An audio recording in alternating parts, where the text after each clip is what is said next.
A simple girl with courage and faith helps a wealthy boy overcome his rare condition. She guides him to dance, and suddenly he feels his strength awaken, overcoming his limitations. Her simple gesture changes not only the boy's life, but also the businessman's perspective on what truly matters. If this beautiful story of overcoming adversity and love has caught your interest, don't forget to subscribe to our channel and tell us what city you're watching from. Continuing. The morning sun streamed through the enormous glass windows of the Hampstead mansion, casting golden reflections on the polished marble floor. The imposing house, with its 3 stories and perfectly manicured gardens, looked like a palace in the heart of London. Every room breathed luxury and sophistication, from the imported crystal chandeliers to the paintings by renowned artists that adorned the walls. But behind all that opulence, there was a heavy silence, a sadness that all the money in the world couldn't chase away. Edward Henry Montgomery was 12 years old and spent most of his days sitting in his wheelchair, watching the city's hustle and bustle through his bedroom window. His large, expressive brown eyes carried a melancholy that shouldn't exist in someone so young. The boy had been born with a rare condition that affected his muscles and motor coordination, leaving him weak and dependent on constant care. His parents, Richard Montgomery and Patricia Alistair Montgomery, were important figures in London's corporate world. He was the owner of one of the country's largest construction firms. She was a lawyer specializing in corporate law. Both lived in a whirlwind of meetings, business trips, and social engagements that kept them away from home most of the time.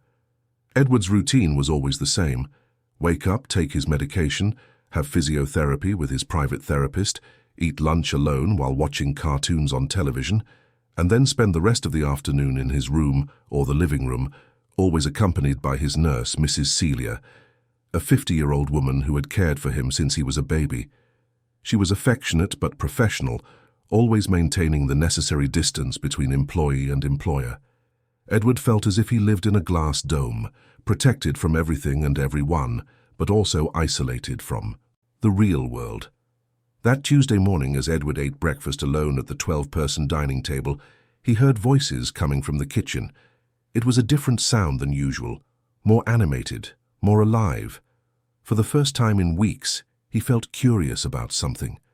He asked Mrs. Celia to push his chair closer to the kitchen, and it was then that he saw a young woman chatting animatedly with the other staff.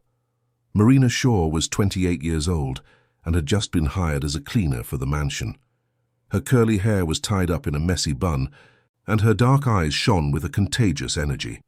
She laughed as she told stories to the other employees, gesturing expressively with her hands. Even in her simple work uniform, there was something about her that radiated joy, a light of her own that seemed to illuminate the room around her. Marina lived in Barking in East London, in a small 2-room house she shared with her 8-year-old daughter, Jasmine. Jasmine Shaw was a bright, lively girl with the same sparkling eyes as her mother and a personality that could charm anyone. She attended a state school in the neighborhood and dreamed of being a ballerina, spending hours dancing in their living room to the music she played on her mother's old mobile phone. Marina worked 3 different jobs to support them both: mornings at the Montgomery mansion, afternoons at a clothing shop in the city center, and some nights cleaning offices. Despite the constant rush and financial hardship, she never lost her smile or the hope that one day she could give Jasmine a better life. Their story had begun 8 years earlier, when Marina discovered she was pregnant at 20. The child's father, a young man she was, dating at the time, disappeared as soon as he heard the news, leaving her to face motherhood alone. Marina lived with her mother, Mrs. Appleton, in a council estate, but when Jasmine was born, her mother fell ill and could no longer help with the expenses. It was then that Marina decided she would do whatever it took to raise her daughter with dignity, even if it meant working from dawn till dusk. That morning, Marina was nervous because it was her first day at the Montgomery mansion. She desperately needed this job, which paid better than any other she had ever managed to get. Mrs. Helen, the housekeeper for over 15 years, was explaining the house rules and routines when she noticed someone watching them from the hallway. It was Edward, in his wheelchair, his curious gaze fixed on the new employee. Marina noticed the boy and smiled naturally. as she did with all children. There was something about him that touched her deeply. Perhaps it was the sadness in his eyes, or the way he always seemed to be alone, even when surrounded by people. She gave him a discreet wave, and Edward, surprised by the attention, shyly waved back. It was the first time in a long while that someone had greeted him so spontaneously, without the pity he was used to seeing in the eyes of adults. Mrs. Helen noticed the interaction and quickly pulled Marina away, explaining in a low voice that the boy was very fragile and that they had instructions not to disturb him unnecessarily. Marina agreed, but she couldn't get that image out of her head.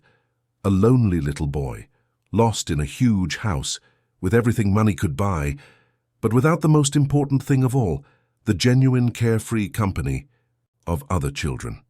Over the following days, Marina settled into a routine at the mansion. She arrived at 6 in the morning and stayed until 2 in the afternoon, cleaning the immense rooms and helping with general tasks. She was efficient and careful, but what stood out most was her cheerful way of working. She would hum quietly while dusting the furniture, greet all the staff with genuine warmth, and always find a reason to smile, even on the most difficult days. Edward began to look forward to the moments when he would cross paths with Marina in the hallways. He would make up excuses to ask Mrs. Celia to take him for a walk around the house at times, when he knew he would find her. Marina always stopped what she was doing to talk to him, asking about his favorite cartoons, telling funny stories from her own childhood, or simply keeping him company for a few minutes. They were simple conversations, but they brought a lightness to Edward's day that he hadn't experienced in a very long time. One day, Marina was cleaning the main living room when she found Edward alone, staring out the window with that same melancholic expression. She approached and asked what he was thinking about. Edward told her he was imagining what it would be like to run in the garden, to play football like he saw boys doing on television, or simply to walk without needing his chair. Marina listened attentively, without interrupting him, without trying to console him with platitudes. When he finished speaking, she simply said that she believed one day he would be able to do all those things, because she had seen many miracles in her life, and the greatest of them all was never giving up on a dream. Edward asked if Marina had children, and she spoke of Jasmine with so much love and pride that the boy was enchanted. She told him that her daughter loved to dance, that she dreamed of performing in a big theater, and that even living in a small house she always found space to practice her choreographies. Marina showed him some videos on her phone of Jasmine dancing in their living room, and Edward was mesmerized by the girl's joy and energy. It was as if she had wings flying around the small room to the sound of the music. That night, Edward couldn't stop thinking about Jasmine. He imagined what it would be like to have a friend his own age, someone he could talk to about children's things, laugh at silly jokes, share secrets with. His only contact with other children was during medical appointments, and even then, they were brief and uncomfortable encounters, with all the adults around talking about his condition as if he weren't there. Marina couldn't stop thinking about Edward either. When she got home that night, she told Jasmine about the boy from the mansion where she worked. Jasmine was curious and asked if he liked to dance. Marina explained that Edward had some physical limitations, but that he was a very intelligent and sensitive boy. Jasmine, with the typical simplicity of children, said she would like to meet him and maybe teach him a few dance steps, because dancing always made her feel better when she was sad. The idea stuck in Marina's head. She knew it was complicated, that there were protocols to follow, and social differences she couldn't ignore. But she saw a loneliness in Edward that moved her deeply, and in Jasmine a natural ability to bring joy. To other people, Marina began to imagine what it would be like if the two children could meet, if Edward could experience the carefree company of another child, without doctors, therapists, or adults controlling every move. Over the following weeks, the friendship between Marina and Edward deepened. She always found a few minutes to talk with him, and Edward awaited these moments as the best parts of his days. Marina told him stories about her life in the neighborhood, about the funny neighbors, about the adventures she had with Jasmine on the weekends. For Edward, those stories were like windows to a world he had never known, a world where people truly cared for one another, where happiness didn't depend on money or status. Edward also shared his feelings with Marina. He told her about the loneliness he felt, even when surrounded by people paid to look after him. He spoke of the pressure he felt to get better, as if his condition were a disappointment to his parents. Marina listened to everything with patience and kindness, and was the first person to tell him that it was okay to feel sad sometimes, that he didn't have to pretend to be strong all the time just so others wouldn't worry. It was on a Friday afternoon that Marina gathered the courage to make a suggestion that would change everything. She was helping Edward organize his books when she asked if he would like to meet Jasmine. Edward was so excited he almost fell out of his chair. Marina explained that she might be able to find a way to bring Jasmine to the mansion if he wanted. Edward said yes immediately, but then grew worried, asking if his parents would allow it, and if it wouldn't be strange for Jasmine to be in such a big house. Marina reassured Edward, explaining that Jasmine was a very special girl who didn't care about material things and would be happy to make a new friend. She promised she would find a way to make it happen, even if she had to wait for the right opportunity. The opportunity came sooner than Marina expected. The following Monday, the babysitter who looked after Jasmine after school fell ill, and Marina had no one to leave her daughter with. She was desperate, thinking she would have to miss work and lose a day's wages when Mrs. Helen suggested she bring the girl to the mansion, since her employers were away on business, and Edward would be alone with her and Mrs. Celia anyway. Marina couldn't believe the coincidence. It was as if fate were conspiring to bring the two children together. She called Jasmine's school and asked to pick her up early, explaining the situation. Jasmine was thrilled at the prospect of meeting the boy her mother talked so much about and seeing the mansion where she worked. When Jasmine arrived at the mansion hand in hand with Marina, Edward was waiting in the main living room, more anxious than he had been in a long time. He'd asked Mrs. Celia to dress him especially well, combing his hair and putting on a new shirt. He wanted to make a good first impression on his new friend. Jasmine entered the room like a whirlwind of energy and joy. Her eyes widened at the size of the house, the elegant furniture, the immense garden visible through the windows. But when she saw Edward, her expression softened to one of genuine, warm curiosity. She approached without hesitation, held out her hand to greet him, and said with a radiant smile that she was very happy to finally meet him. Edward was enchanted by Jasmine's naturalness. She didn't look at him with pity, didn't ask questions about his wheelchair, didn't treat him as if he were fragile. To her, he was simply a new friend, and that was all that mattered. Marina watched the interaction between the two children with her heart tight with emotion, realizing that her intuition had been right all along. The two children began to talk as if they had known each other for years. Edward showed Jasmine his books and games, and she was impressed by the number of toys and comics he had. Jasmine told him about her school, her friends from the neighborhood, and her passion for dancing. Edward asked her to show him some steps, and Jasmine was a little shy at first, but soon she began to move around the room with the natural grace that so enchanted Marina. It was then that Jasmine stopped dancing and looked at Edward with the determination characteristic of children when they decide something important. She approached him, took his hand, and spoke the words that would mark the beginning of a transformation no one could have foreseen. With the sweetest smile in the world, she said simply, "Get up and dance with me." Edward looked at Jasmine with a mixture of surprise and melancholy. Those words echoed in his mind like an impossible invitation, a dream he had buried long ago. His eyes filled with tears that he tried to hide, but Jasmine immediately noticed the emotion overwhelming her new friend. "But I can't," Edward murmured, his voice trembling as he looked down at his legs, which remained motionless in the wheelchair. "My muscles don't work properly, Jasmine. The doctors say it's very unlikely I'll ever walk on my own." Jasmine tilted her head to the side, observing Edward with the natural wisdom that only children possess. She showed no pity or discouragement. Instead, her eyes shone with a determination that surprised even Marina, who was watching the scene from afar, her heart racing. "My mum always tells me that when you truly believe, impossible things become possible," Jasmine said with conviction, picking up Marina's phone from the table. "Can I put some music on? I dance better with music, and you can try with me. It doesn't have to be perfect. You just have to feel it." Edward looked at Marina, who nodded with an encouraging smile.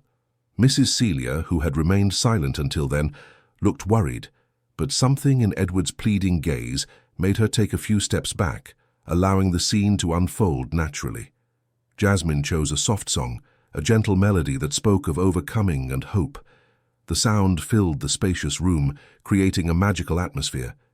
She began to move slowly, her arms flowing like waves in the air, her feet gliding across the marble floor with a lightness that seemed to defy gravity. "See how easy it is," she said, continuing to dance. "It's not about your feet, Edward. It's about what you feel in here." She pointed to her own heart. "Close your eyes and feel the music. Let it enter your whole body." Edward closed his eyes, allowing the music to envelop him. It was a strange yet familiar sensation, as if something dormant inside him was slowly beginning to awaken. Jasmine approached and, without hesitation, took his hands. "Now take a deep breath and imagine you're flying," she whispered. "Imagine there's nothing holding you down, that you're free to move however you want." The touch of Jasmine's hands was warm and comforting. Edward felt a different energy course through his body, a gentle electric current that started where she touched him and spread throughout his being. It was as if the girl's pure faith was being transmitted to him through that simple, genuine contact. Marina watched the scene with tears in her eyes, unable to believe what she was witnessing. Edward, who always seemed so fragile and limited, was radiating a different light. His face, normally tense with the concentration required for any movement, was relaxed and serene. "Jasmine, love, maybe it's better," Marina began to say, worried about pushing Edward beyond his limits, but he interrupted her gently. "It's okay, Marina," Edward said, his voice soft. "I'm feeling something different. I can't explain it, but it's like my body is remembering things it forgot." Jasmine smiled with genuine joy and began to move Edward's arms to the rhythm of the music, guiding him gently. To everyone's surprise, including Edward's own, he managed to follow the movements without his usual difficulty. His arms moved with more fluidity, and he could feel a new strength in his muscles. "Now let's try something," Jasmine said, with the confidence of someone who had never doubted the impossible. "I'll hold your hands and you try to lean on me. You don't have to stand up all at once, just try to feel the weight of your body." Mrs. Celia took a step forward, instinctively worried for Edward's safety, but Marina reassured her with a gesture. Something magical was happening here, something that transcended any medical protocol or professional care. Edward took a deep breath and focused on shifting his weight forward. Jasmine held him with a surprising firmness for an 8-year-old girl, as if a greater force were working through her. Slowly, Edward managed to lift his hips from the chair, supporting himself on his new friend's hands. I'm almost standing," Edward exclaimed, his voice a mixture of disbelief and euphoria. "Jasmine, do you see? I'm doing it." "Of course you're doing it," Jasmine laughed, radiant with happiness. "I knew you could. Now let's really dance." What happened next was something none of the people present would ever forget. Edward, supported by Jasmine but using a strength that came from within himself, began to move to the rhythm of the music. It wasn't a perfect, or technically correct dance, but it was real, it was his, it was free. His feet, which spent most of their time motionless, began to respond to the commands his brain sent. One small, hesitant step, then another, a little firmer. Jasmine guided him with patience and joy, adapting her own movements to the rhythm Edward could manage. "Mum, look!" Jasmine shouted to Marina without stopping her dance. "Edward is dancing! I knew he could do it!" Marina was now crying openly, covering her mouth with her hands to muffle her sobs of emotion. Mrs. Celia also had tears streaming down her face, torn between the joy of seeing Edward happy and her professional concern for what was happening. Edward felt as if he were dreaming. The music seemed to have a life of its own inside his body, moving muscles he thought were lost forever. Every step, every movement, every moment he managed to keep his balance was a monumental victory. More than that, it was a rediscovery of himself. "I can't believe what I'm seeing," he said, laughing through the tears of joy that streamed down his face. "Jasmine, how did you know I could do this?" "Because you have a light in your eyes," she replied simply. "My mum taught me that people with a light in their eyes can always do amazing things." The music continued to play, and the two friends continued to dance. Edward was discovering that he had much more strength in his legs than he had imagined, and that the secret was not just in physical effort, but in believing it was possible. Jasmine's presence, her unwavering faith, and her positive energy were creating an atmosphere where the impossible seemed natural. Marina approached slowly, still too emotional to speak. She had never seen Edward so happy, so alive, so present in his own body. It was as if his friendship with Jasmine had awakened something that had been dormant inside him, a strength that not even the best doctors had managed to access. "Marina, do you see how well Edward dances?" Jasmine asked without stopping her movement. "He just needed a partner." "I see, my love," Marina managed to reply through her tears. "I'm watching a miracle happen right in front of me." Edward looked at Marina and saw reflected in her eyes the same admiration and affection he saw in Jasmine's gaze. For the first time in his life, he felt seen not as the sick boy, not as the Montgomery's problem child, but as himself, with all his potential and his capacity for overcoming. The music came to an end, but Edward didn't want to stop. He was standing, supported by Jasmine, steadier than he had been in years. His legs trembled slightly from the effort, but it was a tremor of life, of working muscles, not the passive weakness he was used to. "Can we dance one more?" he asked hopefully. "We can dance as many as you want," Jasmine replied enthusiastically. "But I think you need to rest a little first. Dancing is tiring even when you're used to it." Edward agreed, and with Jasmine's help, returned to his wheelchair. But now the chair no longer seemed like a prison. It seemed merely a place to rest between one dance and the next, between one miracle and the next. Mrs. Celia approached to check how Edward was feeling physically. She took his blood pressure, observed his breathing, and was surprised to find that all his vital signs were better than usual. It was as if those minutes of dancing had oxygenated not only his muscles, but his entire being. "How do you feel, Edward?" Marina asked, still processing what she had just witnessed. "I feel alive," Edward replied, searching for the right words. "I feel like I'm really myself for the first time. It's hard to explain, but it's like I've discovered a part of me that was hidden." Jasmine sat on the floor next to Edward's chair, resting her chin in her hands and looking at him with a satisfied smile. To her, there was nothing extraordinary about what had happened. It was just two children playing and having fun together, as should be natural. "Now we're dance partners," she declared. "Every time I come here, we'll dance together, and I can teach you new steps if you want." "I want to learn everything," Edward said, with an enthusiasm he hadn't shown in a long time. "I want to learn to dance to all kinds of music. I want to get better and better. I want to—" He stopped mid-sentence, as if suddenly remembering all the limitations the doctors had imposed on him over the years. Jasmine noticed the change in his expression and immediately took his hand. "Don't be sad," she said firmly. "What happened here today is real. You danced, Edward. You stood up and danced with me. No one can take that away from you now."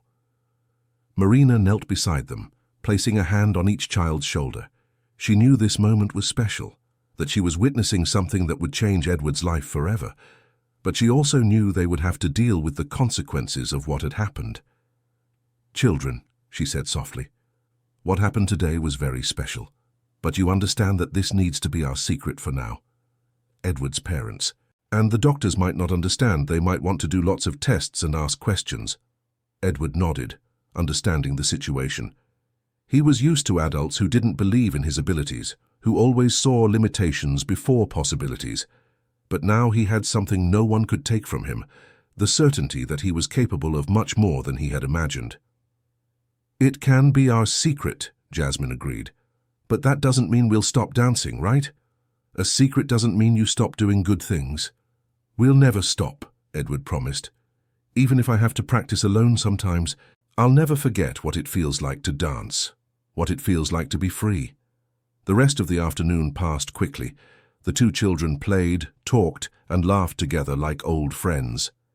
Edward showed Jasmine his favorite books, and she told him stories about her life in the neighborhood, about her friends from school, and about the dreams she had for the future. When it was time for Marina and Jasmine to leave, Edward felt a pang of sadness. He didn't want this magical day to end, didn't want to return to his usual lonely routine, but at the same time, there was a new hope in his heart, a certainty that things would never be exactly the same again. "Jasmine," he called out as she stood up to leave. "Thank you for teaching me how to dance. Thank you for believing in me." "I didn't teach you to dance, Edward," she replied with that surprising wisdom.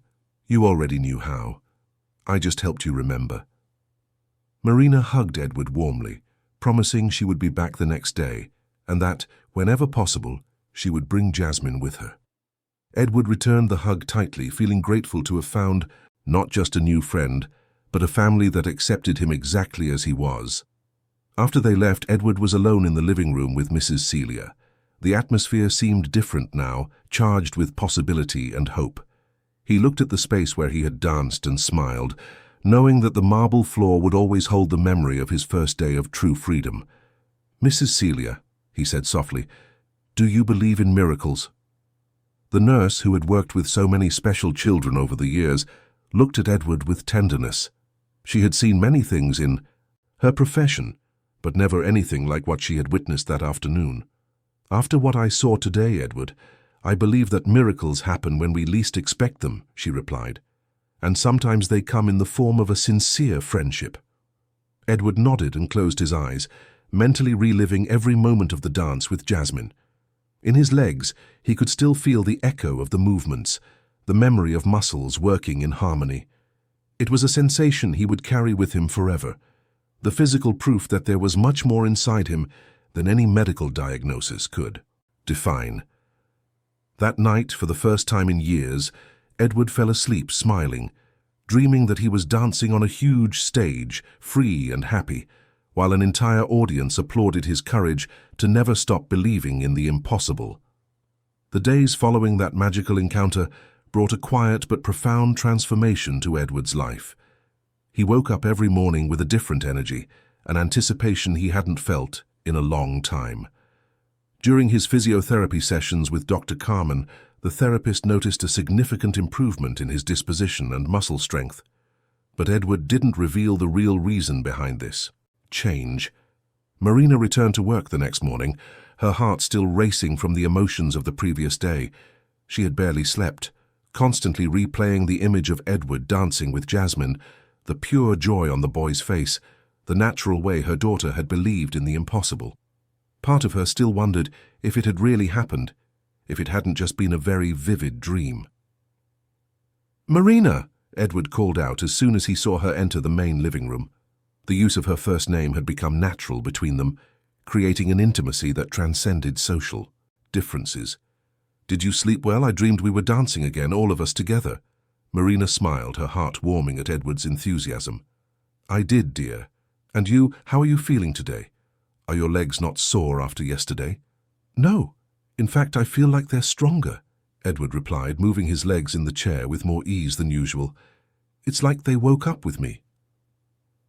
During that week, Marina brought Jasmine to the mansion 2 more times.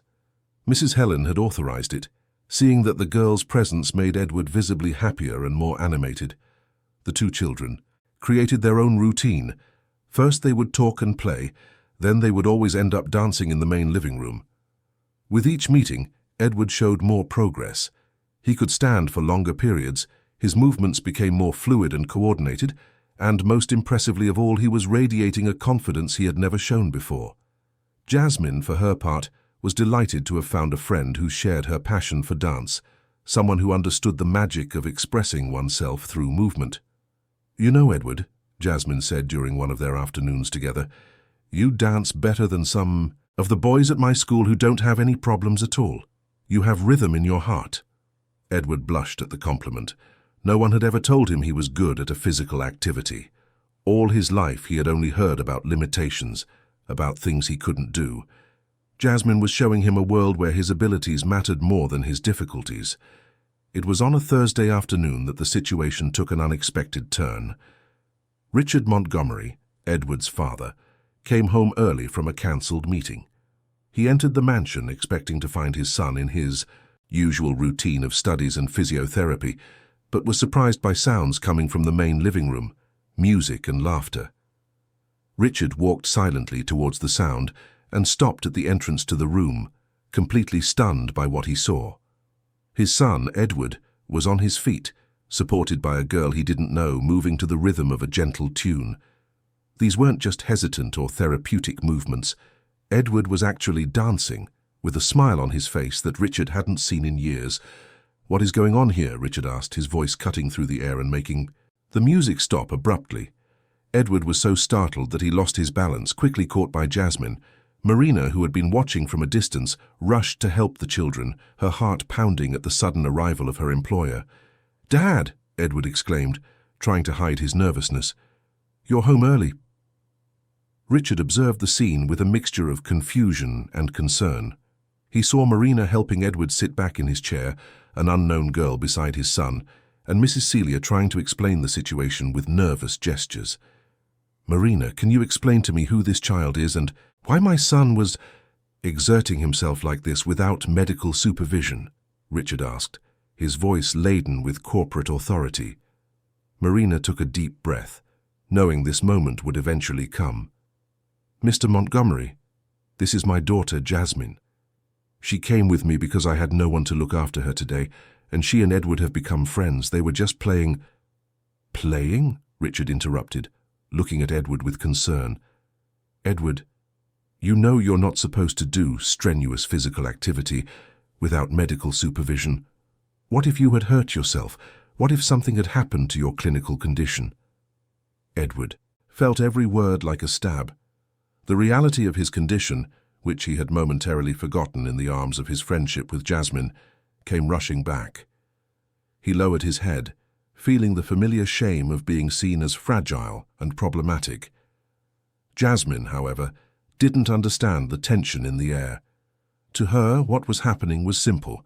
Her father had come home and found his son happy and active. With the natural courage of children, she addressed Richard. "Hi, mister. Are you Edward's dad? He's a really good dancer, you know. He's my partner now."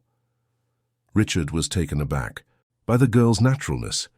He looked at Jasmine's bright eyes, then at Edward's downcast face, trying to process the situation. "Jasmine, love, let's let Mr. Montgomery talk to Edward," Marina said gently, trying to control the situation. "But why?" Jasmine asked, genuinely confused. "Wasn't he happy to see Edward dancing? I'd be very happy if he were my son." The innocence in Jasmine's question struck Richard like a bolt of lightning. He looked again at Edward, and, for the first time, noticed that there was something different about his son. A light in his eyes, a straighter posture, an energy he hadn't seen in a long time. "Edward," Richard said, softening his tone slightly, "how do you feel? Are you in pain? Are you all right?" "I'm fine, Dad," Edward replied shyly. "Actually, I feel better than I have in a long time. Jasmine taught me that I can do things I thought I couldn't." Richard was silent for a moment, observing his son. As a successful businessman, he was used to making quick decisions based on hard facts. But here was a situation that defied all his logic. His son, whom the best doctors in London had classified as severely limited, was demonstrating abilities that seemed impossible. "Mr. Montgomery," Marina spoke up respectfully, "I understand your concern, but I can assure you that I looked after Edward as if he were my own son. Jasmine has a special gift with children, and she and Edward have formed a very beautiful friendship." "Dad, can I explain?" Edward asked, mustering his courage. "Jasmine didn't force me to do anything. She just believed that I could. And when someone truly believes in you, you discover strengths you didn't know you had." Richard looked at his son with renewed attention. There was a maturity in Edward's words that he hadn't noticed before, an emotional depth that surprised him. His first reaction had been one of protection and control, but now he was beginning to question whether he wasn't being too overprotective. "And you, young lady," Richard addressed Jasmine, "how did you know Edward could do these things?" "Because he has a light in his eyes," Jasmine answered without hesitation. "My mum taught me that people with a light in their eyes can do anything. They just need someone to believe with them." The simplicity and wisdom in Jasmine's answer left Richard momentarily speechless.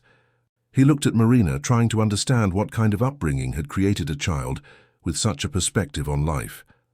"Marina," he said finally, "we need to talk. Could you join me in my study? The children can stay here with Mrs. Celia." Marina nodded nervously, kissed Jasmine's forehead and followed Richard out of the room. Edward and Jasmine remained silent for a few moments, processing the tension that had filled the air. "Did I do something wrong?" Edward asked, worried. "Of course not," Jasmine replied with determination. "You did nothing wrong by dancing and being happy. Grown-ups sometimes get confused when they see beautiful things happening." In the study, Richard closed the door and gestured for Marina to sit in one of the leather armchairs. The room was intimidating, with shelves full of business books and framed diplomas on the walls, but Marina maintained her composure. "Marina, I need to understand what's happening with my son," Richard began, his voice serious but not hostile. "For weeks I've been noticing changes in him. More energy, a better mood, more interest in his physiotherapy activities. Dr. Carmen even commented on the significant improvement, but couldn't explain the reason." Marina took a deep breath before answering. "Mr. Montgomery, may I speak from the heart?" "Please do." "Edward is a special boy, with an impressive sensitivity and intelligence, but he's also very lonely. When Jasmine came into his life, she brought something that no doctor or therapist can prescribe, a genuine friendship without pity, without imposed limitations." Richard listened intently as Marina continued. "Jasmine sees Edward for who he really is, not for what his diagnoses say he should be. She believes in him in a pure and unconditional way, and that belief is awakening strengths in Edward that were perhaps always there, just dormant." "But the medical risks," Richard began to protest. "I understand your concern, sir. As a mother, I know what it's like to want to protect our children from any danger. But sometimes, overprotection can be more limiting than any physical condition." Richard fell silent, reflecting on Marina's words. As a father, his instinct had always been to protect Edward from any possibility of injury or disappointment. But perhaps, in doing so, he was also shielding his son from opportunities for growth and discovery. "What do you suggest?" he asked finally. "That you talk to Dr. Carmen about Edward's progress. Tell her about the activities he's been doing with Jasmine. See if it's possible to incorporate elements of dance or free movement into his physiotherapy. And most importantly, allow Edward to have this friendship, because it's doing him a world of good." Richard nodded slowly. As a businessman, he knew how to recognize when something was working, even if it wasn't through conventional methods. And it was undeniable that Edward was better since Marina and Jasmine had entered their lives. "There's one thing I need to know," Richard said. "Your daughter, does she really believe that Edward can completely overcome his limitations?" Marina smiled for the first time since they had entered the study. "Mr. Montgomery, Jasmine doesn't see limitations in Edward. To her, he's simply a friend who likes to dance, and maybe that's exactly the perspective Edward has always needed." When they returned to the main living room, they found Edward and Jasmine sitting on the floor, drawing together in a notebook. They were creating choreographies on paper, inventing movements and laughing at the crazy ideas that came up. "Dad," Edward said upon seeing him return, "Jasmine had an amazing idea. She wants to teach dance to other children when she grows up, and I could help her. I could be her demonstration partner." Richard looked at the genuine enthusiasm on his son's face and felt something stir in his chest. How long had it been since he'd seen Edward making plans for the future? How long had it been since he'd heard him speak of himself as someone capable of contributing and helping others? "That sounds like a very interesting idea, Edward," Richard replied, surprising everyone with his approval. "Perhaps you two could show me some of the steps you've been practicing." Jasmine jumped for joy. "Do you really want to see, mister? We can show you now." Edward looked at his father with cautious hope. "Are you sure, Dad? You won't be worried?" "I'll be attentive," Richard corrected, "but not worried. There's a difference." Marina put on the soft music the children liked to use for dancing again. Jasmine helped Edward get up from the chair, and the two began their dance with the movements they had already perfected in their previous meetings. Richard watched in silence, seeing his son move with a grace that defied all the medical prognoses he had received. over the years. But more than that, he saw Edward radiating a pure and genuine happiness, a connection with another human being that transcended any physical limitation. When the music ended, Richard applauded sincerely. "Edward, that was impressive. You two dance very well together." "Thanks, Dad," Edward said, beaming with his father's approval. "Jasmine is the best teacher in the world." "And Edward is the bravest student I know," Jasmine added, making Edward blush with happiness. That night, after Marina and Jasmine had left, Richard had a long talk with Edward. For the first time in years, father and son talked not about treatments or limitations, but about dreams, friendships, and possibilities. "Edward," Richard said as he helped his son get ready for bed, "forgive me if I'm sometimes too protective. It's just that I'm so afraid of you getting hurt or being disappointed." "I understand, Dad. But you know what Jasmine taught me? That if we never try, we'll never find out what we're capable of. And even if it doesn't work out sometimes, at least we tried." Richard smiled, recognizing in his son's wisdom the teachings of a special girl who had entered their lives like a whirlwind of joy and possibilities. "Dad," Edward said before closing his eyes, "can I keep being friends with Jasmine? Can I keep learning to dance with her?" "Yes, you can, son. In fact, I think we all have a lot to learn from her." Edward fell asleep that night with a smile on his face, dreaming of future dances and the certainty that he had found not just a friend, but a new way of seeing himself and his possibilities in the world. The weeks that followed brought profound changes to the dynamics of the Montgomery family. Richard, moved by the transformation he had witnessed in Edward, decided to completely re-evaluate his son's medical approach. He scheduled a meeting with Dr. Carmen and other specialists to discuss incorporating dance activities into Edward's therapeutic routine. Dr. Carmen, an experienced physiotherapist with over 20 years in her career, initially showed skepticism when Richard described Edward's progress. She was well aware of the limitations of the boy's condition and knew that significant improvements were rare and usually temporary. "Mr. Montgomery," she said during the consultation, "I understand your enthusiasm, but we need to be realistic about expectations. Edward's condition is chronic and progressive. While enjoyable activities can bring temporary benefits to his mood and disposition, we shouldn't create false hopes about a reversal of his condition." Edward, who was present at the consultation, felt the doctor's words like a cold shower. For a few weeks, he had allowed himself to dream of possibilities that seemed to be becoming real. Hearing again about limitations and realism brought back that familiar feeling of helplessness. "But doctor," Richard insisted, "you yourself commented on the improvements in Edward's muscle strength and coordination in recent weeks. Isn't it possible that we've been underestimating his capabilities?" The physiotherapist sighed, adjusting her glasses. "The improvements are real, but we need to understand that they may be due to temporary emotional factors. When children with limitations feel happier, they naturally show more willingness for conventional exercises." Edward listened to the conversation between the adults with growing frustration. It was as if they were talking about someone else, as if he weren't there to give his own testimony about what he had experienced. He knew, with the certainty that only children possess, that what had happened with Jasmine was much more than temporary emotional factors. "May I speak?" Edward interrupted gently, surprising the adults. He rarely spoke up during medical consultations. "Of course, Edward," Dr. Carmen said, turning her attention to him. "I know you want to help me, and I'm very grateful for that.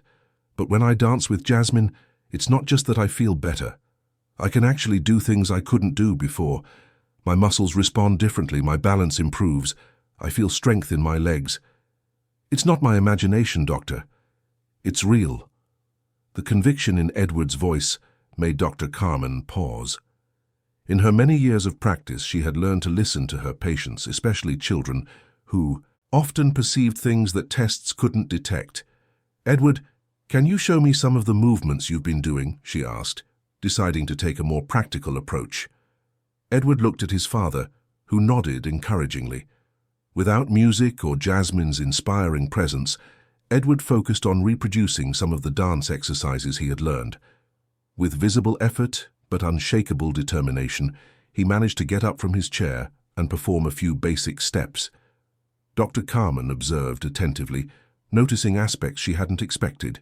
His motor coordination was indeed better, his balance more stable, and his muscle strength visibly increased. There were still clear limitations, but the progress was undeniable. "This is surprising," she admitted.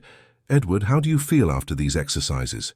Do you feel pain, excessive fatigue?" "I feel a good kind of tired," Edward explained. "Like when you do something you really enjoy, and afterwards I feel stronger, not weaker." Dr. Carmen became thoughtful.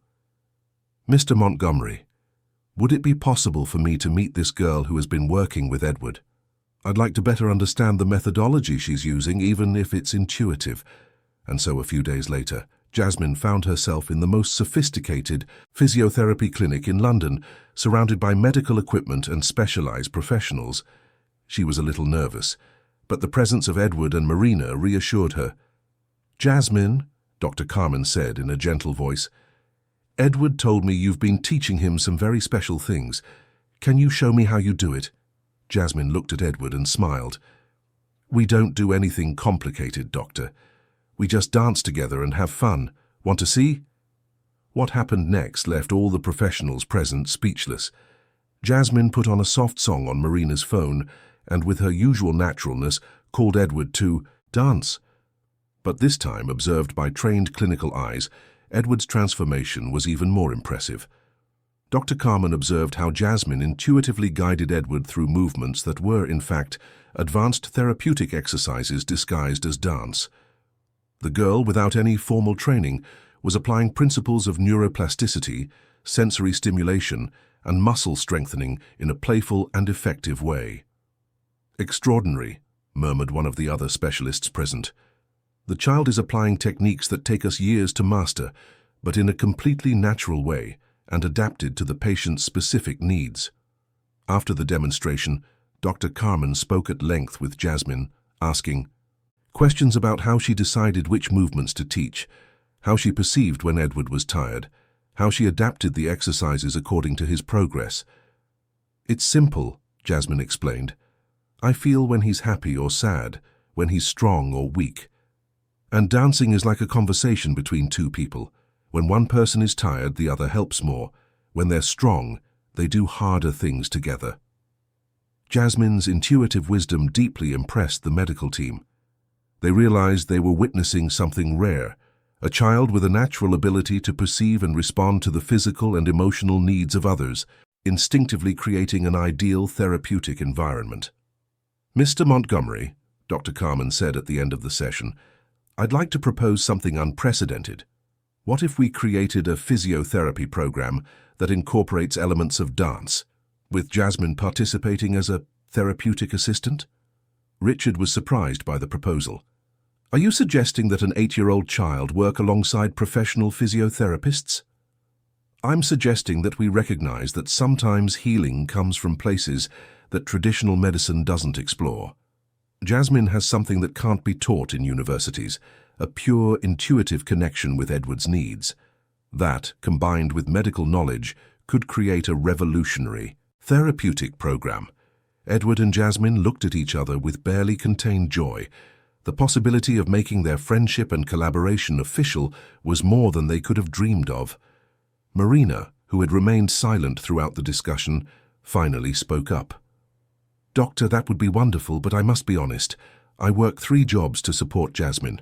I don't know how we would manage the schedules." Dr. Carmen and Richard exchanged a look. It was obvious that Marina was making enormous sacrifices to provide this unique opportunity for his son. "Marina," Richard said, "what if we offered you an official position here at the mansion, as Edward's well-being coordinator? That would allow you to dedicate yourself fully to his care, and Jasmine could participate in the therapeutic program." Marina was speechless. The proposal meant financial stability, the chance to have more time with Jasmine, and the opportunity to see her daughter develop a special talent she had always known existed. I don't know what to say," Marina murmured, moved. "Say yes, Mum," Jasmine exclaimed. "Then I can help Edward every day. And I can have my best friend always close by, Edward added, beaming. In the weeks that followed, the routine of the Montgomery mansion changed completely. Marina and Jasmine moved into a comfortable suite in the staff wing of the house, a much larger and more comfortable accommodation than their small house in Barking. Jasmine was enrolled in a nearby private school, the same one where Edward studied at home with private tutors, and the two children began to share not only the dance therapy sessions, but also some lessons. The transformation in Edward was visible day by day. In addition to the clear physical progress, he was developing social skills he had never had the opportunity to exercise.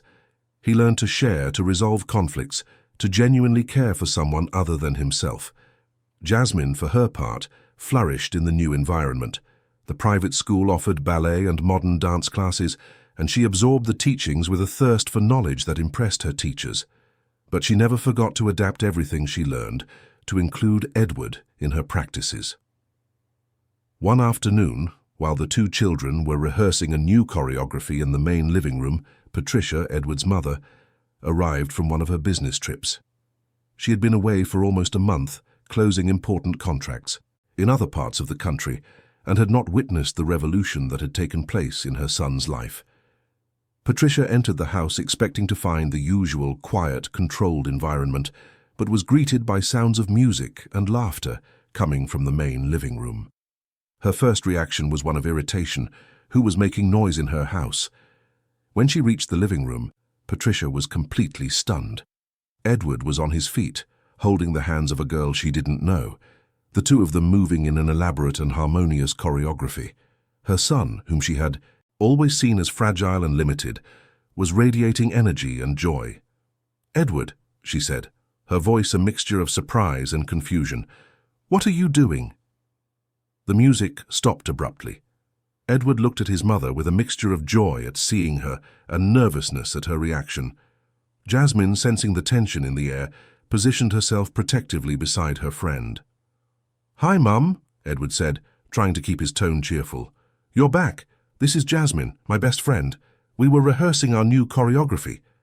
Patricia looked from Edward to Jasmine, then to Marina, who had quickly appeared in the room upon hearing her voice. The corporate lawyer, accustomed to maintaining total control over all situations, was clearly trying to process the dramatic changes she had found at home. "Richard," she called out, her voice echoing through the mansion. "Richard, I need to speak with you now." Edward felt his heart sink. He knew that tone in his mother's voice. It was the same one she used when something deeply displeased her in business. Jasmine sensed her friend's fear and held his hand tighter. "Don't be sad, Edward," she whispered. "Your mum is just surprised. When she understands how happy you are, she'll be happy too." But Edward wasn't so confident. His mother was very different from his father. While Richard had managed to see the benefits of the friendship with Jasmine, Patricia had always been stricter, more focused on measurable results and established protocols. When Richard appeared in the room, Patricia immediately began to question the changes she had found. "Richard, what is going on here? Why is there an unknown child in our house? Why is Edward doing physical activities without proper medical supervision? And who authorized these modifications to his routine?" "Patricia, calm down," Richard said, trying to maintain a conciliatory tone. "Sit down and let me explain everything that's happened while you were away." But Patricia was in executive mode, asking rapid-fire questions and demanding immediate answers. Edward watched his parents' argument with growing apprehension, fearing that everything he had gained could be taken away from him in a matter of minutes. It was Jasmine who, once again, brought simplicity to a complex situation. "Auntie Patricia," she said, gently interrupting the adult's argument, "can I show you something?" Patricia looked at the girl, surprised by the respectful yet firm interruption. "Edward taught me a very beautiful song today. He sings really well, you know. Do you want to hear it?" Before Patricia could answer, Jasmine signaled to Edward, who, still hesitant, began to sing a soft melody they had practiced that afternoon.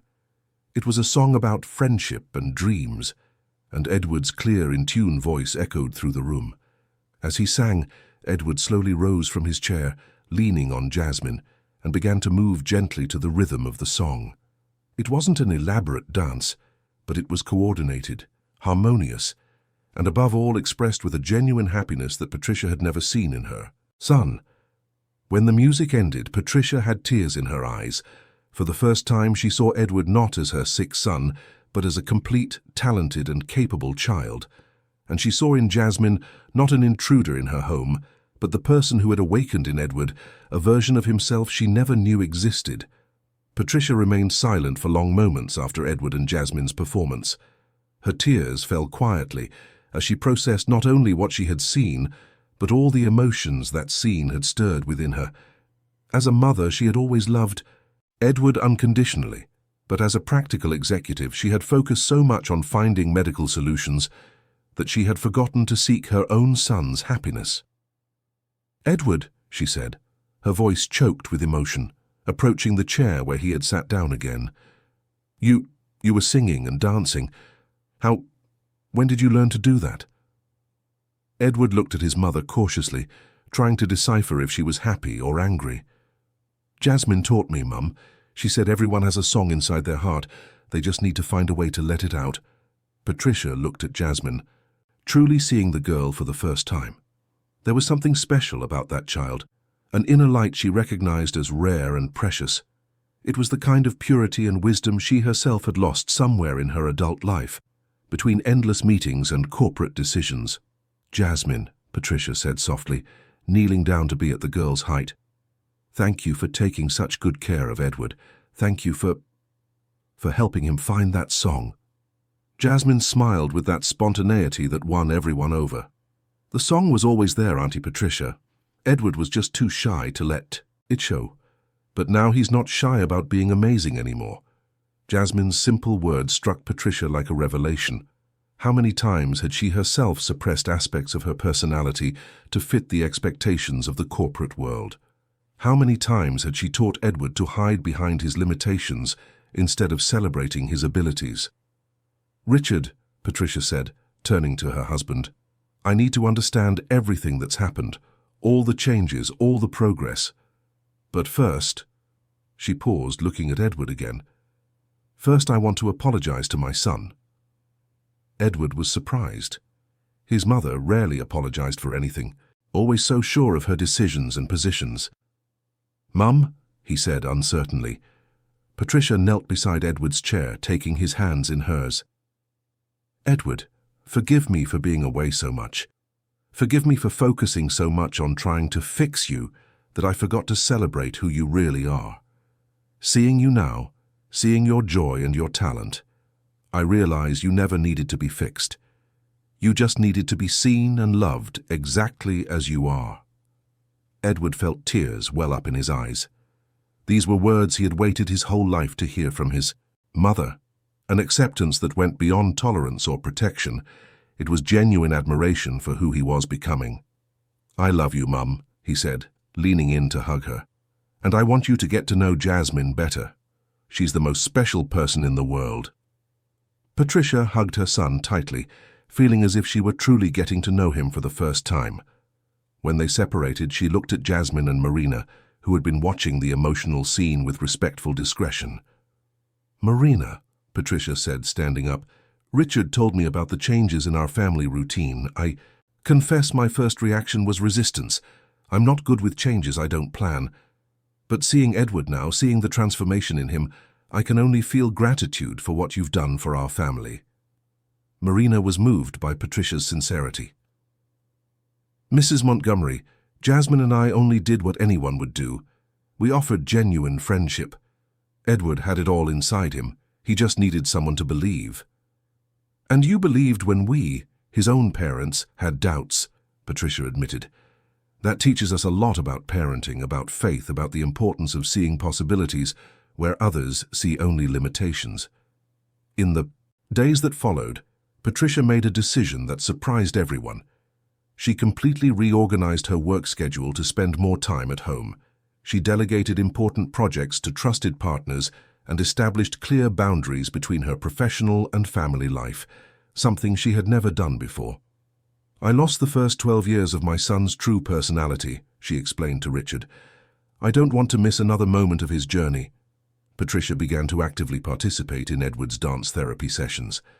At first, she just observed, but gradually Jasmine convinced her to join in some simple exercises. To everyone's surprise, Patricia discovered she also had a natural talent for movement and rhythm, skills she had completely ignored in her career-focused life.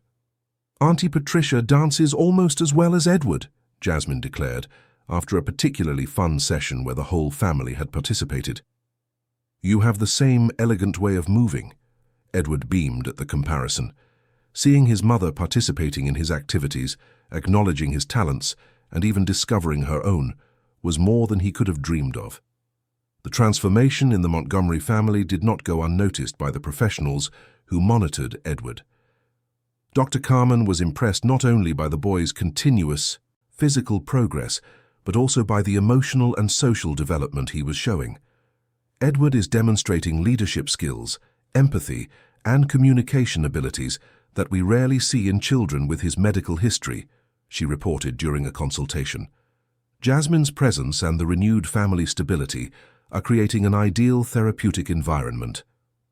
But perhaps the most significant change occurred when Edward took the initiative to propose something that demonstrated his growing self-confidence and desire to contribute to the world. "Dad, Mum," he said during a family dinner, which now included Marina and Jasmine. "Jasmine and I have been talking about an idea. What if we created a project to teach dance to other children who have physical limitations? We can show them that it's possible to do amazing things, even when the doctors say it's not." Patricia and Richard looked at each other, impressed by the maturity and generosity of their son's proposal. "Edward, that's a wonderful idea," Patricia said. "But are you sure you want to expose yourself like that? Working with other children means many people will know your story, see your own limitations." "Mum," Edward replied with a confidence she had never seen in him, "my limitations no longer define me. What defines me is what I can do, what I can teach, what I can help others discover about themselves. Jasmine taught me that when we share the good within us, that good multiplies." Jasmine nodded vigorously. "And we can put on performances. We can show everyone that being different doesn't mean being less capable." Marina watched the conversation with tears of pride in her eyes. Seeing her daughter not only helping Edward, but planning ways to help other children confirmed everything she had always believed about Jasmine's generous heart. "How about we start small?" Richard suggested. "We can organize an event here at the mansion, invite some families with children who could benefit from what you've developed. If it works, we'll expand the project." "We can invite Dr. Carmen too," Jasmine added excitedly. "She can explain to the other parents how dancing helps the muscles and the heart at the same time." 3 weeks later, the Montgomery mansion hosted 15 families for what Patricia had named the Inclusive Dance Afternoon. The garden was decorated with colorful flowers, and a small stage was set up near the swimming pool. Children with different types of physical limitations arrived accompanied by hopeful but cautious parents. Edward, who a year earlier could barely stand on his own, now welcomed the families as a confident host. He walked with the aid of an elegant cane, but his movements were steady and his eyes shone with enthusiasm. "Welcome to our home," he said to the assembled group. "I'm Edward, and this is my partner and best friend Jasmine. A few months ago, I thought I would never be able to dance, that I would never be able to do the things other children do. Today I want to show you that we all have a special dance inside us." Jasmine stood beside Edward, radiant in a dance dress Patricia had bought especially for the occasion. "Dancing isn't about being perfect," she said to the children present. "It's about being happy, about expressing yourself, about discovering what your body can do when your heart is full of joy." What happened next was magical. One by one, the invited children joined Edward and Jasmine on the improvised stage. Some used wheelchairs, others had coordination difficulties. Some were shy because of their differences. But all of them, absolutely all of them, found a way to move, to express themselves, to dance. The parents watched with tears in their eyes as their children, many of whom rarely showed self-confidence, shone under the caring leadership of Edward and Jasmine. It was as if joy itself were contagious, spreading from child to child until the entire garden vibrated with laughter and music. Patricia, who had spent her entire life measuring success through signed contracts and achieved targets, realized she was witnessing the greatest success of her life, seeing her son not only overcoming his own limitations, but helping other children do the same. "Richard," she whispered to her husband, "our son is changing the world, one child at a time." Richard nodded, watching Edward patiently guide a girl with cerebral palsy through adapted arm movements. "He's doing what he always wanted to do, proving that his abilities are greater than his limitations." At the end of the afternoon, when all the families had left with promises to return and bring other children, Edward sat in the garden next to Jasmine, both tired but radiant. "Jasmine," he said, looking at the friend who had transformed his life, "thank you for teaching me that I could fly. Thank you for believing in me when even I didn't believe." "I didn't teach you to fly, Edward," Jasmine replied, echoing the words she had said months before. "You always knew how to fly. I just reminded you that you had wings." That night, Edward fell asleep, not just dreaming of his own possibilities, but planning ways to help other children discover theirs. His journey of transformation had become a life's mission, and he knew that with Jasmine by his side and the support of a family that finally saw his true potential, there was no limit to the good they could do in the high world. The Montgomery mansion, which once echoed with silence and limitations, now resonated with music, laughter, and the certainty that the most beautiful miracles are those born from a genuine belief in the infinite potential of the human heart. 2 years had passed since that first magical afternoon when Jasmine asked Edward to get up and dance with her. The Montgomery mansion had transformed into much more than a family residence. It was now the center of a movement that was changing lives across London. The Dance Without Limits project, as the initiative created by Edward and Jasmine came to be, served over 100 children with different types of physical limitations. What had started as monthly gatherings in the mansion's garden evolved into a structured program that took place 3 times a week, with the support of physiotherapists, dance teachers, and volunteer psychologists. Edward, now 14, walked confidently with the support of only a light cane. His physical transformation was remarkable, but it was his emotional and social evolution that most impressed everyone who knew him. The shy, withdrawn boy had become a charismatic young man, capable of inspiring other children with his own journey of overcoming adversity. "Edward, can you come here, please?" called Jasmine, now 10, who was helping a group of new children get familiar with the basic dance therapy exercises. She had grown and further developed her natural intuition for working with special children, becoming a little therapist recognized even by professionals in the field. Edward made his way to the group where Jasmine was working with 5 children who had arrived at the project for the first time that afternoon. Among them was Michael, a 9-year-old boy who had suffered a bicycle accident and was relearning how to walk, and Sophia, an 8-year-old girl with a neurological condition that affected her motor coordination. "Everyone," Edward said in a soft but confident voice, "I know being here for the first time can seem scary. 2 years ago, I was also very afraid to try new things. But do you know what I discovered? That our bodies are much more amazing than we imagine. We just need to give them a chance to surprise us." Michael, who had been quiet throughout the session, finally spoke up. "But what if I can't do it? What if I fall? What if everyone laughs at me?" Edward smiled with understanding, remembering when he had the exact same fears. "Michael, can I tell you a secret? When I started dancing with Jasmine, I fell many times. And do you know what happened when I fell? Jasmine helped me up, we laughed together, and I tried again. Falling isn't failing, falling is learning." Jasmine approached and took Michael's hand gently. "Want to try a very simple move? You don't have to use your legs if you don't want to. Let's start with just our arms, as if you were a bird flying." While Jasmine worked with Michael, Edward turned to Sophia, who was watching everything with big, curious eyes, but was still hesitant to participate. "Sophia, do you like music?" Edward asked, sitting beside the girl. She nodded shyly. "I do, but I can't dance properly. My movements look strange." "You know, Sophia, there's no right or wrong way to dance. There's your way, and your way is special because it's unique in the whole world. Can I show you how I discovered my way?" Edward began to move gently, demonstrating how he had adapted dance movements to work with his own limitations. His steps were different from those of a conventional dancer, but they had their own elegance, a beauty that came from authenticity and self-acceptance. Sophia watched fascinated and slowly began to imitate some of Edward's movements. When she realized that her own movements, though different, created a unique and beautiful dance, her face lit up with a radiant smile. "I'm dancing," she exclaimed. "Edward, I'm really dancing." "You were always dancing, Sophia," Edward replied.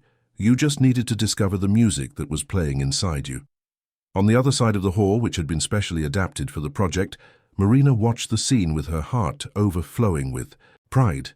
Her daughter Jasmine and the boy who had become like a son to her were literally changing lives, one child at a time. Marina had become the official coordinator of the Dance Without Limits project, a position that allowed her to use her life experience, her maternal intuition, and her organizational skills to structure a program that was attracting attention from hospitals and rehabilitation clinics all over the UK. Marina called Patricia, who had arrived to observe the afternoon session. Despite all the demands of her law firm, she rarely missed a project session. "How is the paperwork for registering as a charity coming along?" "Very well, Mrs. Montgomery. The papers should be ready next week, and I have some news. King's College Hospital got in touch. They want to implement our method in their pediatric rehabilitation department." Patricia smiled, remembering how she had initially resisted the changes that Marina and Jasmine brought to her family. Now she was one of the project's main advocates and funders. "And Edward, how is he handling all this attention? There was an article about the project in the paper yesterday, and I know more journalists want to interview him." Marina looked at Edward, who was now leading a small performance with all the children from the session, each moving according to their own abilities, creating a unique and touching collective choreography. "He's maturing very well with all the responsibility. Sometimes I worry it's too much weight for a teenager, but he always surprises me.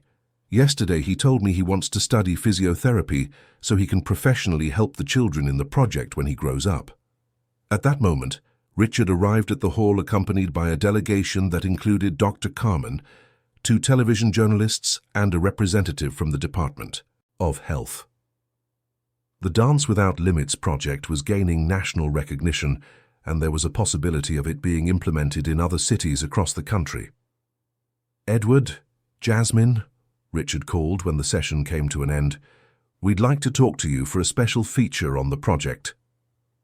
Edward looked at Jasmine, who nodded encouragingly. Over the past few months, they had learned to handle interviews and media attention, always focusing on the main message, that every child has untapped potential, regardless of their physical limitations. "Of course, Dad," Edward replied, "but can I ask for one thing? We'd like some of the children from the project to participate too. They have stories that are much more inspiring than ours." The BBC journalist, an experienced woman who had covered many social stories, was impressed by Edward's maturity. "Edward, can you tell us how this all started? How did a boy facing his own limitations become the leader of a movement that is transforming pediatric rehabilitation in the UK?" Edward took a deep breath, looking at Jasmine by his side, then at Marina and his parents. All the people he loved were there supporting him in this important moment. "It all started with a simple, pure friendship," he said, his voice clear and confident. "Jasmine taught me that when someone truly believes in you, without judgment and without limitations, you discover that you can do much more than you ever imagined. But the most important part of this story isn't me, it's that every child deserves to have someone who believes in them like that. And when that happens, it's not just physical limitations that are overcome, it's the very concept of impossible that changes," Jasmine added with her natural wisdom. "And we discovered that when you help other people find out what they can do, you also discover new things about yourself. It's like a dance where everyone dances together and gets stronger." The representative from the Department of Health, Dr. Helen Summers, had observed the entire session and was visibly moved. "Edward, Jasmine, your work is revolutionizing our understanding of pediatric rehabilitation. The method you've developed, combining therapeutic elements with emotional and social aspects, is showing results that surpass conventional treatments. The NHS would like to propose a national partnership. Edward and Jasmine looked at each other, hardly believing the scale their project had reached. "That would be incredible," Edward replied. "Imagine how many children could discover they are capable of so much more than they thought." "But there's one condition," Jasmine added seriously. "The project has to continue being about friendship and joy first, treatment second. The children need to feel special for who they are, not for what they can heal." The maturity and clarity of the two children impressed all the adults present. Here were two young people who had not only overcome their own limitations, but had created a path for hundreds of other children to do the same. In the months that followed, the Dance Without Limits project expanded to 15 British cities. Edward and Jasmine traveled the country, training professionals and inspiring new children. In every place they visited, they left not only techniques and methods, but most importantly, the message that true healing comes from the heart. On the week of the project's 3rd anniversary, the Montgomery Mansion hosted a special party. More than 200 children who had participated in the program over the years were invited, along with their families, for a grand celebration. Edward, now walking without a cane most of the time, took to the small stage set up in the garden to give the opening speech. Jasmine was by his side, radiant in a white dance dress that sparkled under the London afternoon sun. "3 years ago," Edward began, his voice carrying clearly to everyone present through the microphone, "I was a boy who believed that his limitations defined who he was. Today I look at this garden full of incredible children, and I realize we've discovered something much bigger than individual healing. We've discovered that when we support each other, when we believe in each other, there are no limits to what we can achieve. Together." He paused, looking at the attentive faces of the children and parents he had met along this journey. This project was never about dance. It was about discovering that inside each of us there is a unique and special light. Dance was just the way we found to let that light shine, but every child here has found their own way to shine, and together we are lighting up the world. Jasmine stepped up to the microphone. "I want to thank all the children who trusted us and trusted themselves. You taught me that helping others is the most beautiful thing there is, and I want to make a promise. As long as there is one child who feels limited or unable, we will be here to remind them that they are capable of flying." The audience erupted in applause, but the most moving moment came when all the children spontaneously climbed onto the stage.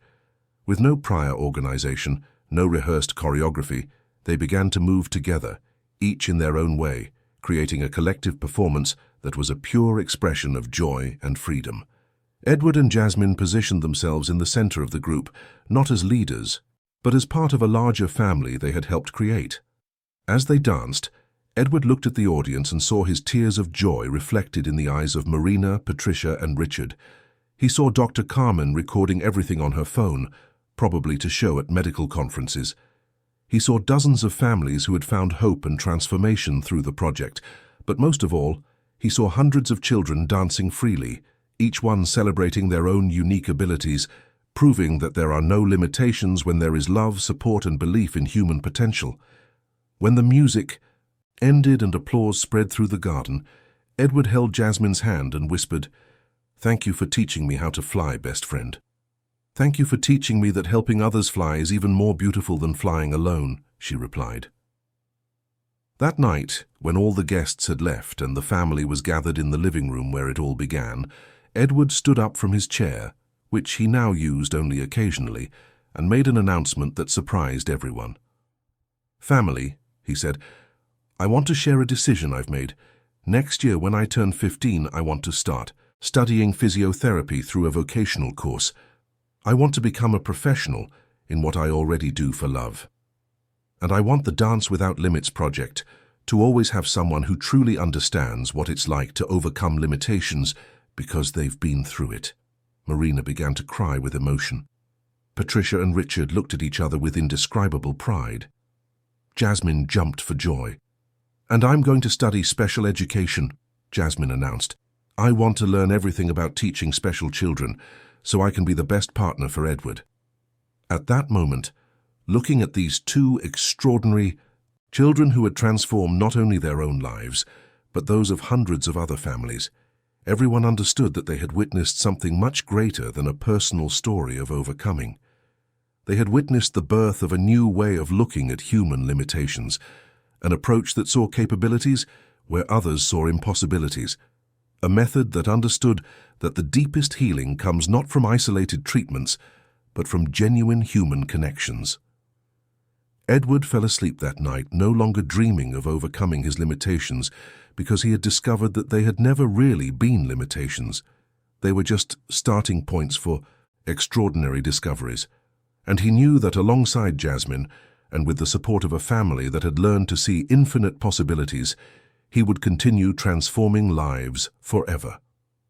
The Montgomery mansion, which 3 years earlier echoed with silence and resignation, now vibrated with the certainty that there are no impossible dreams when we have people who believe in us, and that sometimes the greatest miracle of all is discovering that we are capable of being the miracle in someone else's life. Dear listeners, we hope that the journey of Edward and Jasmine has deeply touched your hearts. If this story of overcoming, friendship, and transformation has moved you, please leave a like, subscribe to our channel, and tell us in the comments which moment resonated with you the most. Every day, we bring you stories like this, which reveal the extraordinary strength of the human spirit and remind us that within every person lies an infinite potential waiting to be discovered. Believe in yourselves, believe in each other, and always remember, when someone invites us to get up and dance, sometimes the only thing we need to do is accept the invitation and trust that our hearts know the steps.